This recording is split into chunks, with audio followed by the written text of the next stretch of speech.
bizda bitta holat bo'lib qoldi. Buni aytmasak bo'lmaydi. Esinglar bo'lsin. Xuddi mana shu nomida kecha mana shu metanni taqib beruvdik. Shuning uchun qayta aytamiz. O'ylab keyin bir qaror keyiniga metan qo'yish kerak. Hozirgi vaqtga bu metanni endilikda propanga almashtirib berish jarayoni.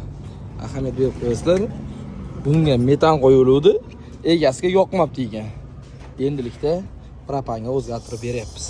Bizga umuman issiq sovuq yo'q. Ekalasiga ham 100% yurg'izib beramiz. Endi buni nima uchun metanni almashtirdi deydigan bo'lsangiz, buni asosiy sababi mashinada samni glamni o'zi egasi kelmagan bo'lishi kerak. Adashmasak, endi zaminga qildirib ketyapti. Ya'ni egasiga yoqmagan metan endi propanga qildirib ketyapti. Shuning uchun propan yoki metan qo'ymoqchi bo'lganingizda qaysi birini qo'yishlikni to'chnisini biz bilan maslahatlashib oling va to'g'ri ma'lumot beramiz.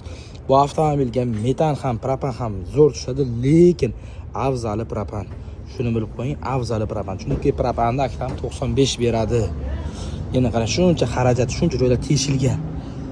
Endi mana shu teshikda yurishga majbur bu Kia Sonet avtomobili. Ehtiyot bo'lasizlar. Albatta to'g'ri qilish kerak. Har doim klientlarga biz to'g'ri maslahatni berib qolamiz.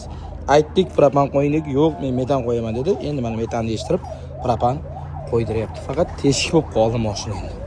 Bu tomonda ham Gazelle Next avtomobili, adashmasak, bunga 120 tar qo'yib berdik. Sal kamroq yuribman, yanada ko'proq yuray, bitta zapravkada 1000 km yuray degani uchun endi yana bitta 120 tar tiqib beramiz.